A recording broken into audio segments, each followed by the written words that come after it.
I am Neil Edwards, and this is the Leadership Range, where we elevate the voices of Black and Brown coaches, leaders, and allies, and have soulful conversations about all things at the intersections of leadership, relationships and teams, well being, and inclusion.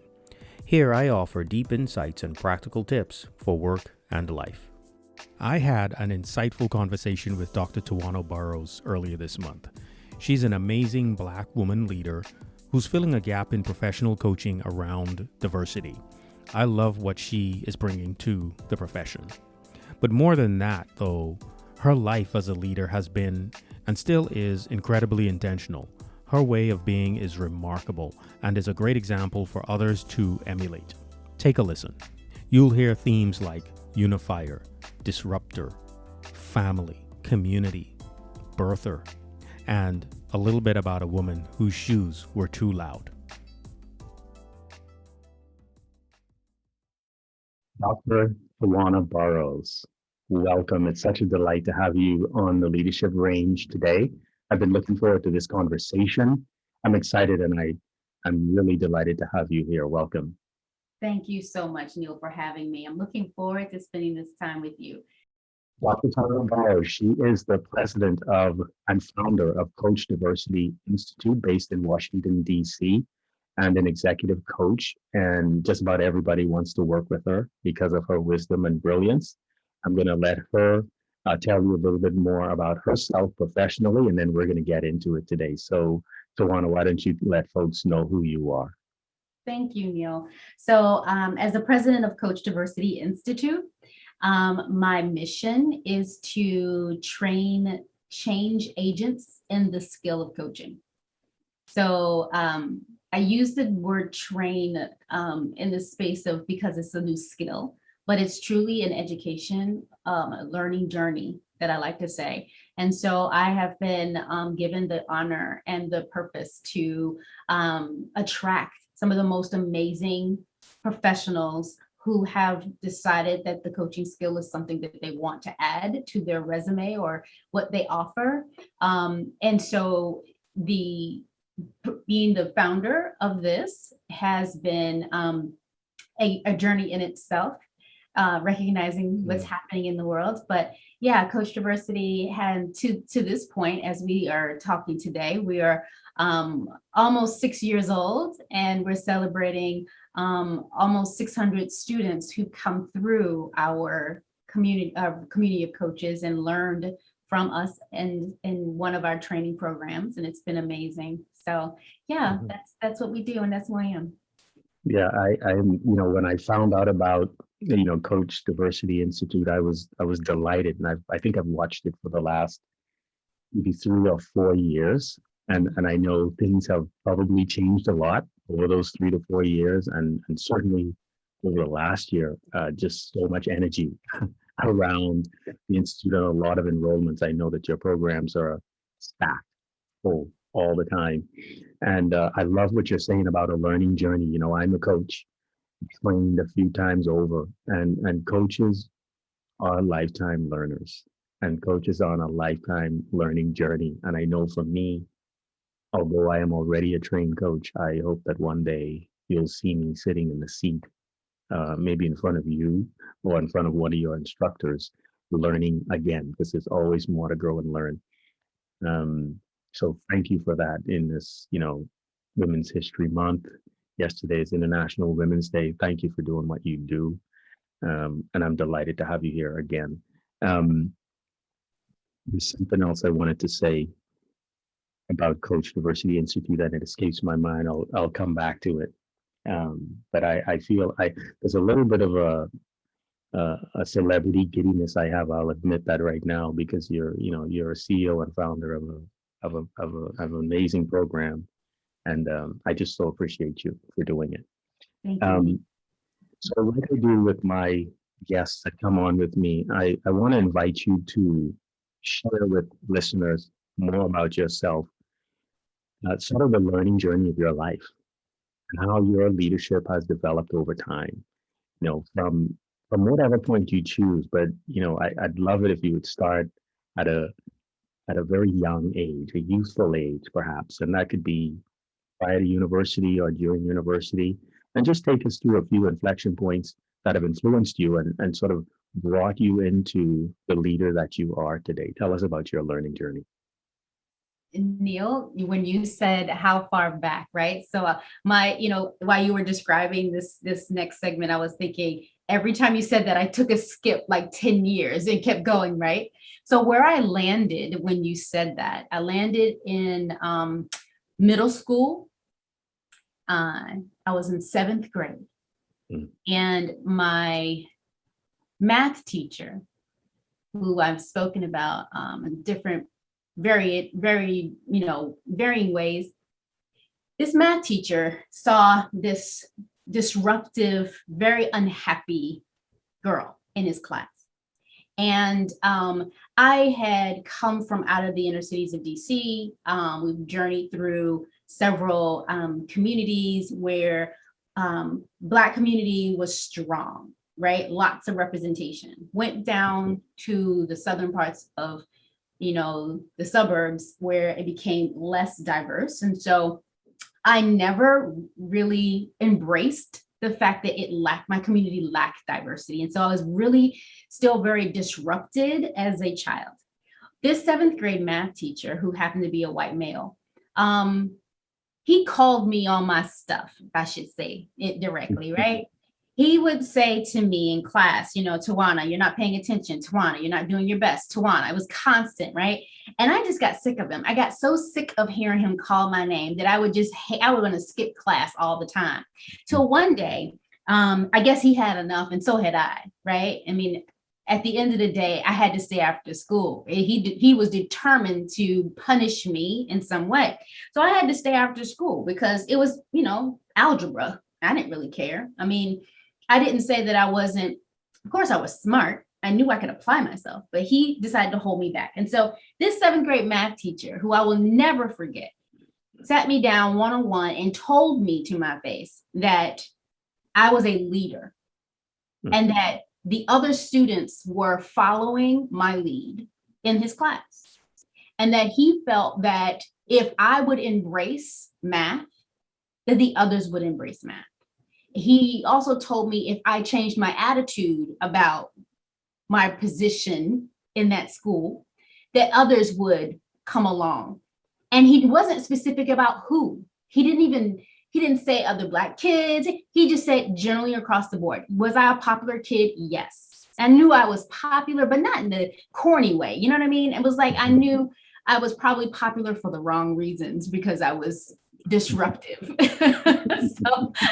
so he wanted to have order in his class. And so it was a win-win. I'm going to get order in a class. I'm going to bring this young lady to this position of attention, and then I'm going to give her what I know is true. And so he began to give me the messages that I needed to hear to get my attention, that I would then have to explain to my parents as to why I was even after school with my math teacher. And I had to explain to them it was because I was being disruptive and because I don't like math. And my mothers, of course, and my father were not happy with that idea. But the more time I spent with this math teacher, the more I realized how much I enjoyed math. Mm-hmm. And the more I spent time with him, the more he made numbers come alive to me.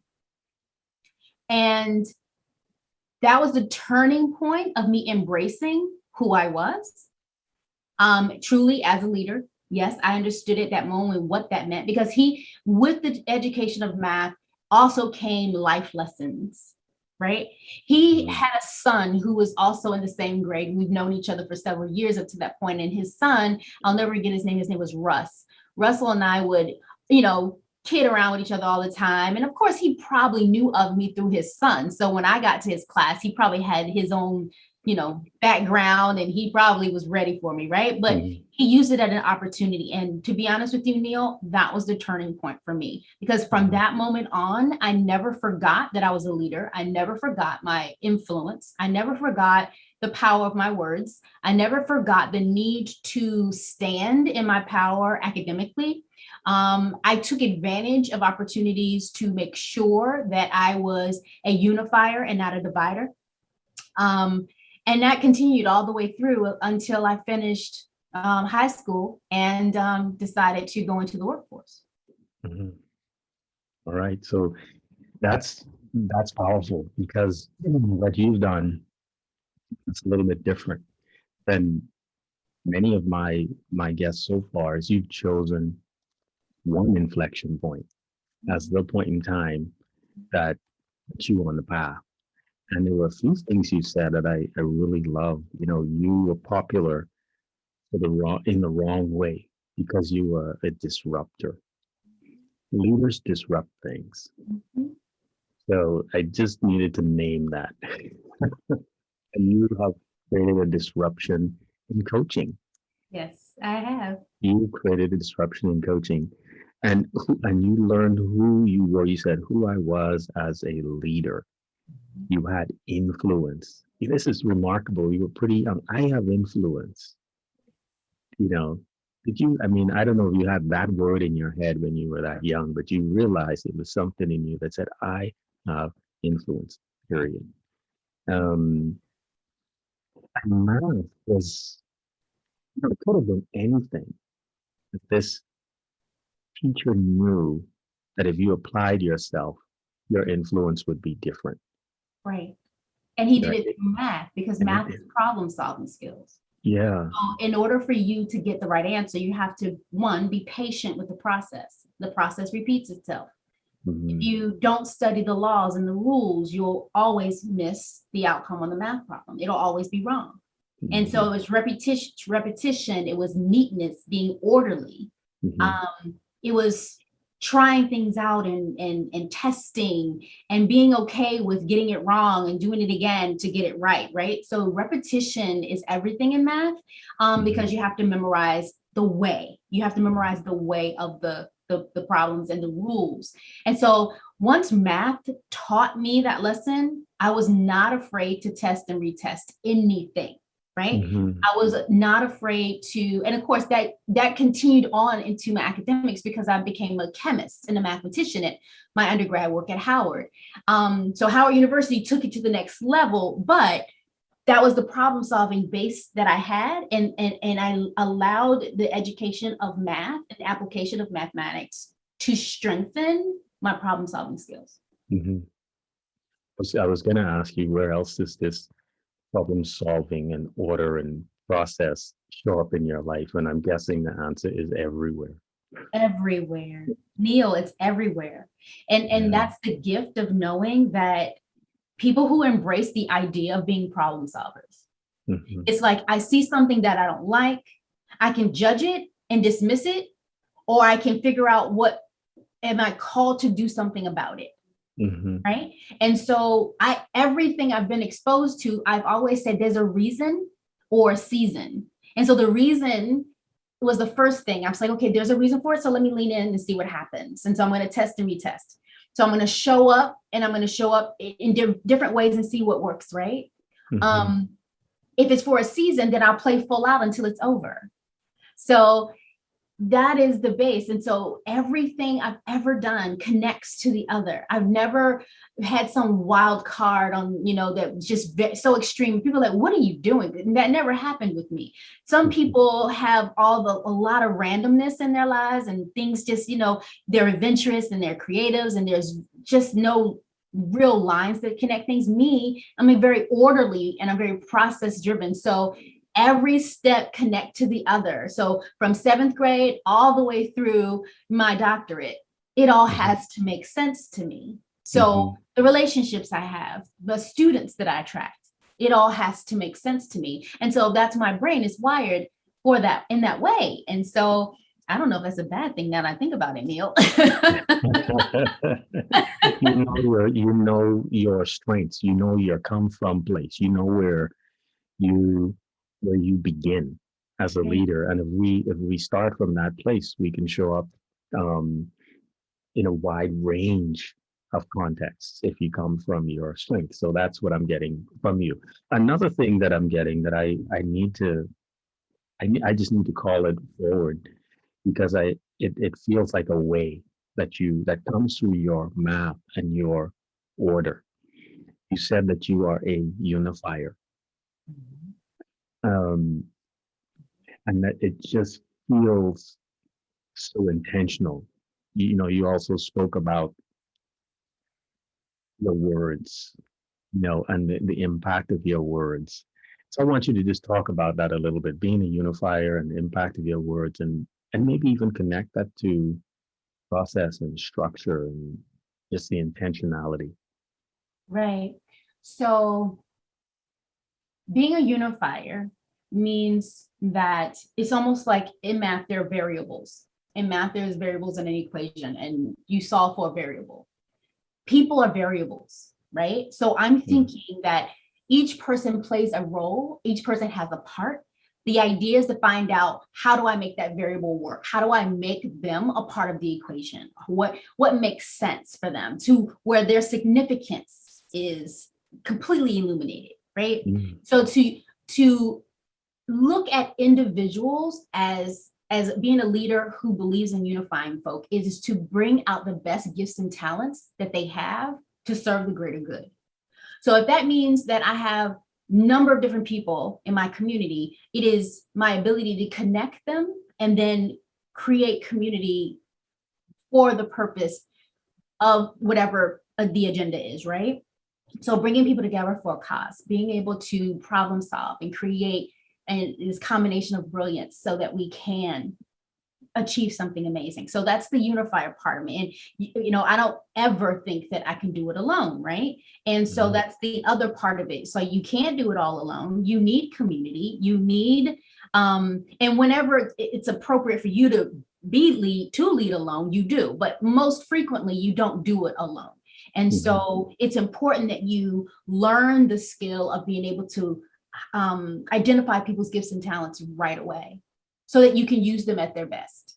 Mm-hmm. And so that's not only what we teach in coaching, but it is the way of leadership in any organization when you think about teams and engagement and employee engagement and being able to lead individuals and knowing their gifts and talents and how they are able to support and serve the vision. Mm-hmm. No, I love that. To completely illuminate their strengths, to completely illuminate their gifts and talents, to bring people together in teams or organizations and illuminate everyone to achieve some goal, some cause. I love that. And community is what we're here to talk about a little bit today. So this is a great transition. So what we're going to spend some time on now is women's leadership and community. And that may seem really broad, but you're the perfect person to talk about this because this clearly has been a part of your evolution and a part of your way. So first of all, what does, and this is, this is the month of women. I'm going to call it that. I'm going to change it up a little. It's a month of women, and you're a woman and you're a leader. So first of all, let's start with, what does women's leadership and community mean to you? All right. So women's leadership and community means family. Mm. So not to add another word to it, but that's what it means to me. It means being a catalyst to be able to create, because, women are nurturers. Some of us women are, being mothers, women are creatives. There's so many layers to being a woman, but the most important to me is that we are birthers. We are able to give life. We are able to birth. We are able to conceive. And I think that being a woman in leadership means to be able to look at opportunities, to nurture, to develop, to support, to create a true nucleus or a family. It's a mindset thing, but I think that when I hear the word leadership and I'm thinking about, being here in March, I think about being a creator, being someone who can birth greatness. That's what I believe. That's what I believe. So I love that. So many powerful words in there: family, catalyst, creator, nurturer, birther. So what, and you're an African American woman, and you're a woman, and you're a leader. So for this month, at those intersections, what what's important about this? First, in I want to go into the workplace. I think I might go to some other places as well, but I want to go into the workplace first. What's important about women's role inside business, inside corporate America? Right. So because I am the child of a woman who was in the women's movement, the word role is not, it's a little weird for me. Mhm. Right. So the role of a woman is very weird. So What if going I to said, what if I said roles? Like right, plural. right. Roles, yes. Yes, but I think it's just the word roles, Neil. I think that's the problem. I mean, you got to Okay. remember being in 1970, my mother, who was a very loyal wife, Mhm. cared for my father in a very traditional way. But when the women's movement started, it adjusted the household, Mhm. completely adjusted the household. The an atmosphere of the home shifted when the idea of the role of the woman, what was traditionally defined, to where it is today. So let's advance the word for me and say, yes, the role of the woman, or the role of my my community, is to be whatever the hell we want to be.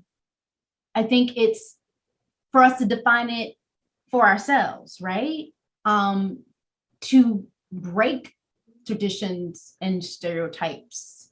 So I believe that the role is to disrupt. If I go back to that seventh grade girl again, because that's who I am. So if the role, Mhm. if it means to, my role is to disrupt the Mhm. traditional mindset so that we can have transformation in the workplace, that's who I am. So that's Mhm. my role. And Mhm. that's the, and if I can partner up with other women who understand that we are disruptors in a very positive way, then that's what our role is. Yeah. That's what I see. Yeah.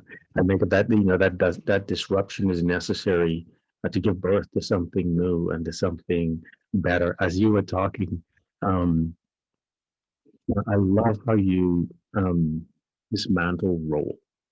Because I was even thinking, well, why do I have to be in a role? I'm a man. Why, like why do I have to be in a role? And the word that came to mind for me was, you know, what is your way? What are the ways of women? What, sort of path. It Mhm, opens up the space a little bit more, whether it's disruptive or not. mhm, It just feels a little bit more liberating and free mhm. when I I think of appreciate the that. way. Yeah. I appreciate that, Neil, because this is the first time when in sitting here with you, listening, you know, to this interview, as I'm talking and listening at myself at the same time. Um, I think that I must be in a different place in my life to where, and of course, age has a lot to do with it, but experience does too, right? Mhm. So I think that you're right, that if we, that, we all have roles, we have job descriptions, we have all that stuff, right? But I wasn't thinking of it in that traditional way. I'm thinking about, more of a deeper meaning for me based on the interview questions you're going through right now. And so that's what stood out for me. And so I appreciate you even asking that question in that way, because it allows me to capture it so that I can use it in my class. Because I think it's amazing. I think it's an amazing way to unpack certain things Mhm. that are no longer serving us. And I think the idea of a role in the workplace is no longer serving certain women like myself, or certain individuals, forget gender, certain Mhm. individuals and who have decided that the idea of a role is too restrictive, right? Mhm. So that's what came up for me, and I love it. Actually, I'm glad we actually had the Yeah. conversation. No, it's I have a relationship with roles that is based on some of my coach training that has helped me. Um, because you're right, it's when we think about roles in the traditional sense, whether it's in the home, in society, or in the workplace, there's this entanglement that gets all wrapped up, and people get all wrapped up in these roles, and they become identity. Right. And the way I look at roles, um, from my coach training and what I do with teams and even with individuals is that The role isn't the person. And there are external roles and there are internal roles, and what we just talked about, and then there's a way. So external roles might be, you know, the title, the job title, you're president, right? Somebody's a director, somebody's a manager. Those are external roles, and they're needed for businesses to operate. People need to do certain things. And so they have descriptions. Here's what this role description is. And then a human being is a human being. And then they occupy the role. And then they have a way of going about forming that role. They can leave, and another person can come in, and they'll have a way in that same role that they occupy that will look different, but the role never changes. Different person, different way. And their way is based on aspects of themselves. Am I a disruptor? Is it a unifier? Is it a connector? Is it an inquirer? Whatever aspect you choose to bring of yourself on a particular day, right?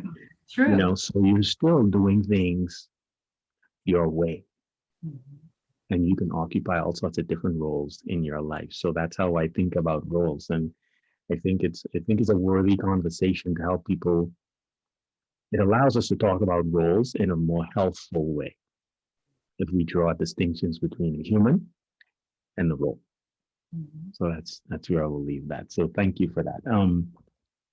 Anything you want to say to that? But it's just sort of a wonderful circular conversation. But I think it's worth it for people to hear it and see and take it and do with it whatever they will. Exactly.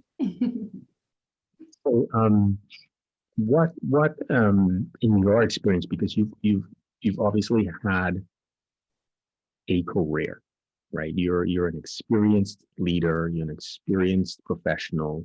You started out, I think you said, as a chemist, or at least you're trained as a chemist. Now you own a business, and you own a training business, and you're also a service provider as a coach. How has your way shifted over time in the workplace? And what have you observed in general about the way of women in the workplace? How has it advanced? How has it expanded and evolved to be even better? Oh, Neil, that question even set me back in another particular decade. So I recall when I started working, women had, in my particular agency, when I worked for the federal government, women had just left what we call the secretary's pool.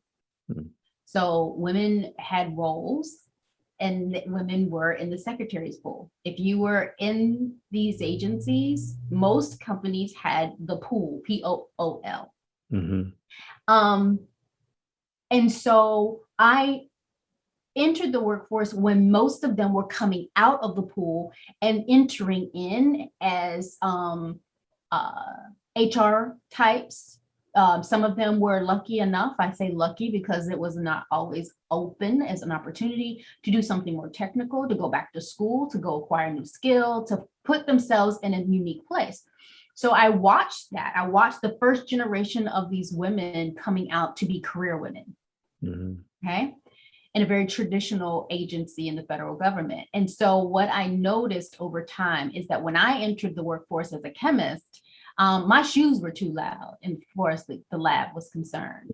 I mean, literally, there are things crazy. That just doesn't make sense. So my shoes were too loud. So we all know in certain environments what's safe and not safe, right? So you're supposed to soft sole shoes, so you don't slip and fall, etc. I just didn't want to fall into that norm. I just wanted to do it my way. And so I did, but that's the disruptor in me. Right. And your way. Right. So what I observed is that when I moved into my position as a chemist in this agency, I evolved from one level to another, progressively moved up the ladder with promotion, of course. And then I left the agency and started working as a contractor in the corporate space. Again, doing what I love to do. I can tell you that what I experienced as a young woman was that I observed the need to find other talent like me. need to find other women of color, other people of difference that were not seen and heard. In a lot of ways, be that seventh grade math teacher looking for the individuals that were checked out or benched and decided that they didn't want to participate, giving them the opportunity to reframe what they were experiencing so they can participate for promotion and visibility. You were looking inside the workplace. That's right. Okay. Inside my own workplace. And so I continue to do that. Every level that I aspired to, I would say, this is what I want to be, this is what I want to do. And I would find sponsors at the time that would, a mentor that would help me kind of pull up. And then once I got there, I turned around and found some others to take with me. And so my transition from being a technical person to being a people person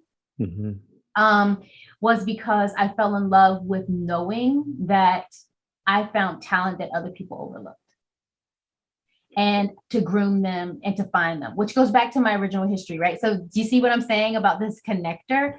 But I then became that person, and I did that again and again and again, all the way to where I am right now. So what I see for women and what has happened over time is that with most groups, you establish community to be supportive. You establish community to advance, to be a place of safety, right? To be able to share confidentially how you're feeling as you continue to survive and potentially thrive. Not thriving wasn't even sometimes an option, but to survive in most cases. So I see that over time, I've witnessed some of the most beautiful transformation in the workforce when it comes to women. I've seen the most amazing transformation when it comes to people of color, period. And to have participated in one role to identifying this type of talent has been amazing, because what happens is we typically look at community in a very broad or big way versus thinking that community can just be the people that you have connection to or access to. And so for me, I've always used community and connection as my access. Who do I have access to? And stayed within that, and then until it broadened itself. So sure, it started small, but now, of course, it's bigger than it was before. But that's what I've noticed, and I think it's been quite a beautiful story of growth.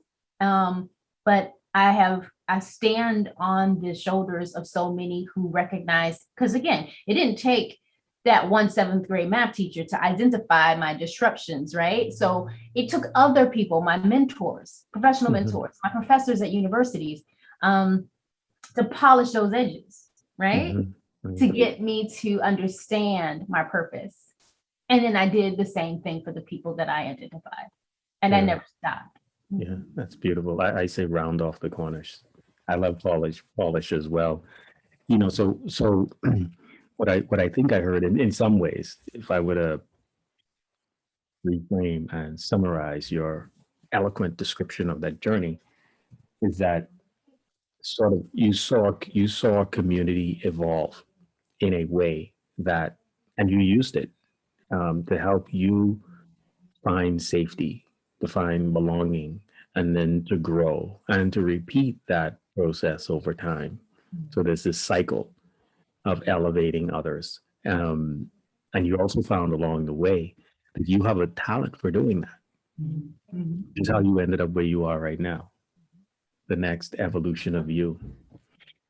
Wow. So that's a message for, this is narrative out there, and there's probably some truth to it, that women are more relational than men.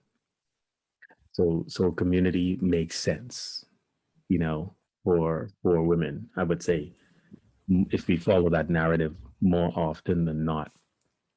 But I think this is a powerful message for everybody, and in particular, people in the workplace who are trying to find safety, find confidentiality, and grow, is to not do it alone, to find community, look at the people around you, and so that you could look into yourself, and grow, or you could have someone do what you had folks do for you. You know, Mhm. you are you are a leader, right? You're a disruptor and you are a leader. So I appreciate that, and I appreciate it this month, so that men who are listening can hear it, women of color who are listening can hear it, and men who are trying to find their way, particularly men of color in corporate America. There's something to be said about finding community and not doing it alone. Neil, I noticed traditionally other women may have had the same experience, that most of my mentors, with the exception of two, were all men. Mhm. And that is, obviously you contribute that to the field of my choice, being in science or on the science and technology side, because it was predominantly male dominated. And it took some very courageous men to decide that they were going to promote and or sponsor during a time when it wasn't necessarily celebrated. So when I think back of the two women that were my sponsors and mentors, and what they chose to do for me, and then of course me doing the same thing, I then attracted, of course, more women to sponsor, and I did most of my mentoring sponsorship for women and of any community. And so I was able to broaden my scope on what support looks like and what mentorship looks like. So just to honor those individuals, those men who chose to do that during a time when it wasn't celebrated. Yeah. Thank you for that. That's amazing. And for me, it's probably just the opposite. Most of my mentors have been women, starting with the women in my family, grandmother, mother, aunties, and cousins that whip you into shape, consider your age. They're your contemporaries, so they beat you up. They beat you up a little bit. In the younger days, even the girls in high school and elementary school, they keep us in. They kept me in order anyway, and just professionally. Most of my mentors have been women. Most of my coaching mentors have been women. So as I reflect on how I got here, and I'm not even kidding, it's well over 50%, probably 75, 80%. Um, so mentoring, community, supporting each other is something that I think we can all learn from. I'm going to say the divine feminine, but also when I think about diversity and inclusion, there's beauty and power in mentoring across gender or across any dimension of diversity. I think it makes us better. It makes us more powerful. And when I say powerful, I mean coming from that place of our strength, our center, like you learned to do. So thank you for sharing that. And it's amazing. This is just a conversation, and I think it was perfect that this came up for today, for this month, and with you, for who you are in the world. Are there any tips, any words of wisdom that you want to leave with our listeners today? Maybe for women, but I think given who you are, for anybody that's listened to this conversation, what do you want to leave today? I think that what is coming up for me, as I appreciate this interview more and more as we prepare to close, is that for those who are listening, we're in a new season where it is important for us to recall that if you are on the front lines of change, if you are advocating for any type of change, if you're leading change in your organizations, if you are leading change in your communities, or maybe even leading change in your family, that the most important gift you can give yourself is to support yourself while you're in the midst of this fight or the struggle, because burnout is something that's super important, right? To not ignore. We're not superheroes. There are going to be the days where we win and there will be days when we lose. Going back to that math equation, the idea to test and retest, to push the boundaries, to be willing to fail, but to get up and do it again. The way you are able to survive and thrive in that is to be gentle with yourselves. That change does not happen overnight always. To be willing to stay in the fight or to stay in the process as you continue to figure out the multipliers, right? So that you are not quitting 5 minutes before the miracle. And so that's the one thing I would love to say, because I've been in this for a long time and I have had wonderful experiences and I've had lots of challenges that I've all embraced, right? But the gift to give myself is to say, it is okay that it didn't work out this time. This time. Yeah. Spoken like a true scientist and mathematician. All variables matter. If it doesn't work this time, try it again. Thank you, Towanna. Appreciate you.